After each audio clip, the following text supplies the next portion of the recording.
Existe una pregunta que resuena en los bancos de las iglesias, pero que casi nunca llega al púlpito. Una pregunta incómoda, peligrosa, capaz de sacudir estructuras enteras. ¿El diezmo es realmente obligatorio para el cristiano? Solo al oír esto, muchos ya sienten culpa, otros ira. Pero la verdad es que esa pregunta ha sido silenciada no por falta de respuesta, sino por miedo a lo que revela. Hoy vamos a romper ese silencio. Vamos a abrir la Biblia, no para proteger tradiciones humanas, sino para desenterrar verdades ocultas bajo siglos de conveniencia institucional. Vamos a revelar 3 secretos bíblicos sobre el diezmo que desafían todo lo que has escuchado en los sermones. Prepárate, porque lo que estás a punto de descubrir puede liberarte de la culpa manipuladora, transformar tu forma de contribuir y acercarte aún más al corazón generoso de Dios. Y antes de continuar, comenta ahora una palabra que defina tu visión sobre el diezmo: obligación o libertad. Tu respuesta puede hacer reflexionar a otros. Secreto número 1. El diezmo nunca fue dinero. Cierra los ojos por un instante e imagina a un israelita de la antigüedad sosteniendo cestas llenas de trigo, uvas, aceite y llevando sus ovejas ante el sacerdote. Ese era el diezmo que Dios ordenaba. No había sobres, no había boletos y mucho menos transferencias bancarias. ¿Por qué esto es importante? Porque el primer secreto que la mayoría de las iglesias nunca te enseñó es este: el diezmo bíblico nunca fue dinero. Sí, escuchaste bien. En toda la Torá, la ley que regulaba el diezmo con detalles precisos, Dios jamás ordenó que el pueblo entregara monedas como forma de diezmo. Levítico 27:30-32 es claro. Todo el diezmo de la tierra, sea de la semilla del suelo, sea del fruto de los árboles, pertenece al Señor. Es consagrado al Señor. Todo el diezmo del ganado o del rebaño, de todo lo que pasa bajo la vara, el 10º será santo al Señor. Ahora detente y piensa, ¿qué está presente en ese texto? ¿Maíz? ¿Frutas? ¿Ganado? ¿Comida? ¿Y qué está ausente? Plata, oro, monedas, dinero. Pero eso no quiere decir que el dinero no existiera en la época. Muy al contrario. Abraham compró un terreno por 400 siclos de plata. José fue vendido como esclavo por 20 monedas. El impuesto del templo se pagaba con monedas. El sistema financiero existía, circulaba, era valorado. Pero Dios nunca lo exigió como diezmo. ¿Por qué? Porque el diezmo no era una herramienta de recaudación religiosa. Era un sistema de justicia social. Un mecanismo sagrado de redistribución, donde el alimento de la tierra sostenía a aquellos que no tenían herencia ni fuente propia de sustento: los levitas, los huérfanos, las viudas y los extranjeros. Deuteronomio 14:28-29 lo confirma. Al final de cada 3 años sacarás todos los diezmos de tu cosecha y los almacenarás en tus ciudades. Entonces vendrá el levita, el extranjero, el huérfano y la viuda, y comerán y se saciarán, para que el Señor tu Dios te bendiga en toda obra de tus manos. ¿Lo ves? El 10º era alimento almacenado, era sustento, era provisión práctica. No era el 10% de tu salario destinado a pagar la luz de la iglesia, el aire acondicionado o el coche pastoral. Era el 10% de la producción de la tierra, separado para alimentar a quien pasaba necesidad. Y aquí viene la revelación que lo cambia todo.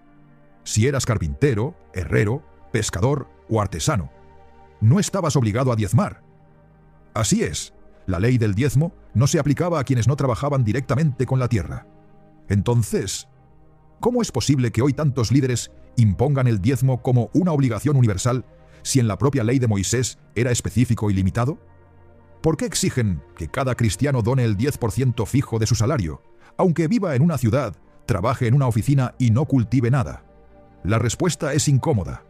En algún momento de la historia, la iglesia institucional descubrió que el diezmo era una herramienta eficiente para garantizar una recaudación constante. Entonces, lo que era una práctica agrícola se convirtió en una exigencia espiritualizada. Lo descontextualizaron, lo espiritualizaron, lo monetizaron, y para mantenerlo funcionando, añadieron una amenaza: quien no diezma está bajo maldición. Pero, ¿será que esa maldición es realmente para ti? ¿Será que Malaquías 3 se aplica al cristiano del Nuevo Testamento? ¿O será que estamos viviendo bajo un peso que Dios nunca puso sobre nosotros? Aquí es donde las cosas se ponen aún más serias. Secreto número 2. La maldición de Malaquías no era para ti. Existe un versículo que se lee con voz grave, casi amenazadora, en sermones sobre finanzas.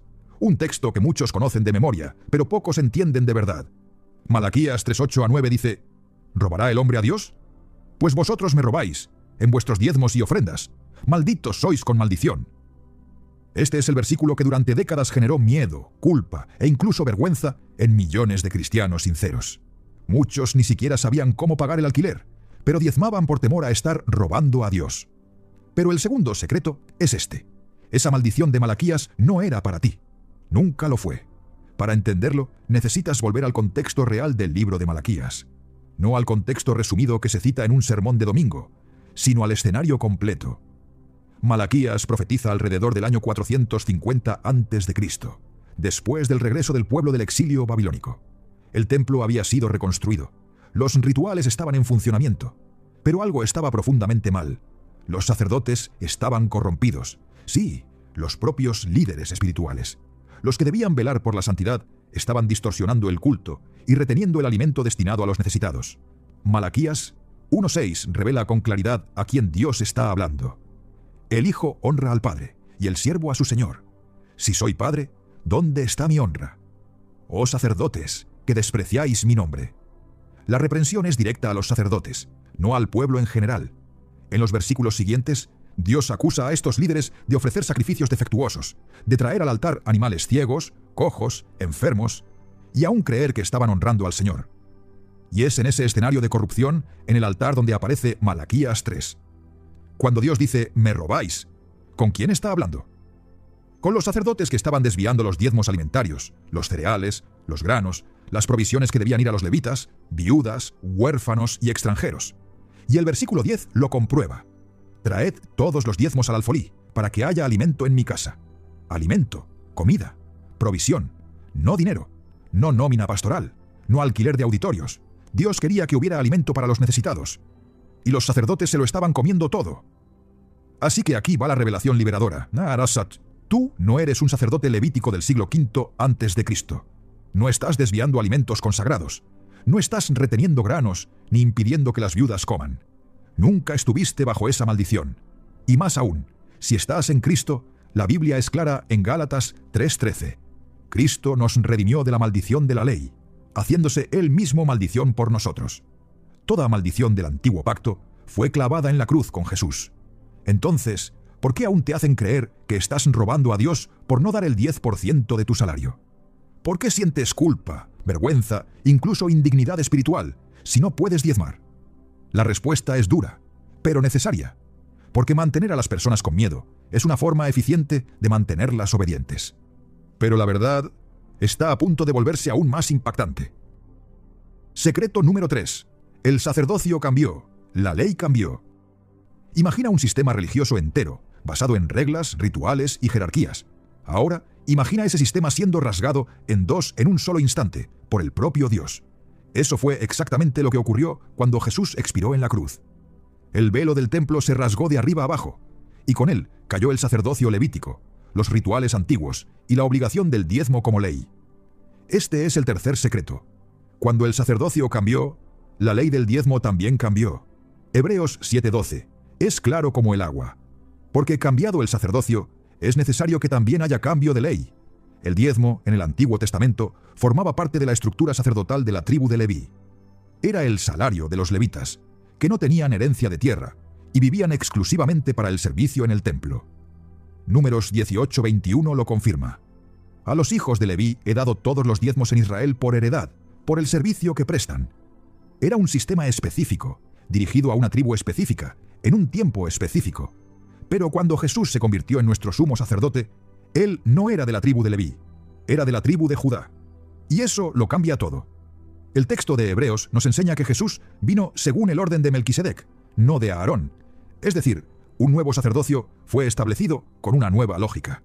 Ya no basada en sacrificios, templos físicos u obligaciones legales, sino basada en la gracia, la fe y el acceso directo a Dios. Así que aquí está la verdad pura y dura. Si el sacerdocio de Leví terminó, y él era el destinatario de los diezmos, ¿a quién le estás entregando tu diezmo hoy? Algunos dirán, a los pastores. Ellos son los nuevos levitas. Pero eso no está en la Biblia. En ningún momento el Nuevo Testamento enseña que los pastores reemplazaron a los levitas. Los pastores son líderes espirituales, sí, pero son hermanos entre hermanos. Son llamados a servir, no a ocupar el lugar de un sacerdocio extinto. Peor aún, en ningún lugar el Nuevo Testamento ordena que el diezmo sea transferido de los levitas a los pastores. Lo que vemos en las cartas de Pablo es la enseñanza sobre el sostenimiento voluntario. Primera de Corintios 9:14 dice: los que predican el Evangelio, vivan del Evangelio. Eso no significa salario fijo, no significa 10% obligatorio. Significa que los miembros de la comunidad eligen sostener a quienes los sirven espiritualmente, con libertad, amor y generosidad. El nuevo pacto es tan radical que no impone un valor, impone una pregunta: ¿cuánto amor hay en tu corazón? Porque la nueva medida no es el porcentaje, es la transformación. Ahora que los 3 secretos han sido revelados, la pregunta que queda es: ¿cómo aplicar todo esto en la práctica sin caer en el egoísmo o la indiferencia? La respuesta está en la gracia. La generosidad y la gracia en el nuevo pacto. Cuando la obligación religiosa cae, muchos piensan que la generosidad se va con ella. Pero el Evangelio enseña exactamente lo contrario. Lo que el nuevo pacto hace es cambiar el miedo por libertad y la exigencia por transformación. Cuando entiendes lo que Cristo hizo por ti, la pregunta ya no es ¿cuánto debo dar?, sino ¿cuánto amor puedo expresar con lo que tengo? La verdadera generosidad no nace de la imposición, nace de la gratitud. En 2 de Corintios 9:7, Pablo dice: cada uno dé como propuso en su corazón, no con tristeza ni por necesidad, porque Dios ama al dador alegre. Mira la diferencia. No es por necesidad, ni por mandato, ni por porcentaje. Es según el corazón. Y cuando el corazón es transformado, el dinero lo sigue naturalmente. No das por presión, das por propósito. La iglesia primitiva entendió esto de una manera tan radical que no limitaba su generosidad al 10%. En Hechos 2:45 está escrito: vendían sus propiedades y bienes y los repartían entre todos, según la necesidad de cada uno. Y en Hechos 4:34 a 35, el texto dice que no había necesitados entre ellos, porque los que tenían más ayudaban a los que tenían menos. Eso no era una regla, era amor en movimiento. Era la gracia convirtiéndose en pan sobre la mesa de quien tenía hambre. ¿Sabes qué es lo más increíble? Cuanto más libres eran de la obligación, más generosos se volvían. Porque cuando el Espíritu Santo habita en alguien, Él no produce avaricia, produce compasión. No necesitas amenazar a alguien con maldición para que sea generoso cuando su corazón ya fue tocado por la cruz. Pero, lamentablemente, muchos aún viven atados. Sienten culpa por no poder diezmar. Sienten vergüenza cada vez que pasa la ofrenda y no tienen el valor esperado. Se sienten espiritualmente inferiores, aun siendo fieles a Dios con todo lo que son. Eso es esclavitud disfrazada de doctrina. Eso no es evangelio. Cristo nos libertó de la ley, pero no de la generosidad. Nos libertó de la culpa, no del amor. Y ahora damos más, no menos. Porque ya no intentamos comprar bendiciones. Estamos respondiendo al mayor regalo que alguien nos ha dado, la gracia. Por eso, la pregunta verdadera nunca fue: ¿estás diezmando correctamente? Sino, ¿tu corazón ya entendió la libertad de dar por amor? Porque cuando das con libertad, con alegría, con conciencia, no solo bendices a otros, experimentas el corazón de Dios. Para concluir, reflexiona. Tal vez hoy estés sintiendo alivio, o tal vez estés en shock. Porque sí, es doloroso darte cuenta de que durante años cargaste un peso que Dios nunca puso sobre ti. Pero también es liberador, porque a partir de ahora puedes vivir en paz, sin miedo, sin culpa, sin manipulación. Puedes dar por amor, y eso lo cambia todo. Imagina un altar en llamas, no quemando monedas, sino corazones enteros, entregados, vivos, palpitando de gratitud. Esa es la ofrenda que Dios realmente quiere. Tú entero, tu tiempo, tu compasión, tu fe en acción, tu vida como respuesta a la gracia. Así que si este video habló contigo, dale me gusta ahora. Compártelo con alguien que necesita liberarse espiritualmente. Suscríbete al canal y activa la campanita, porque aquí seguirás escuchando verdades que muchos no se atreven a decir. Y antes de irte, comenta una palabra que defina lo que Dios te habló hoy. Esta conversación continúa en los comentarios. Hasta el próximo video, y que Dios te bendiga.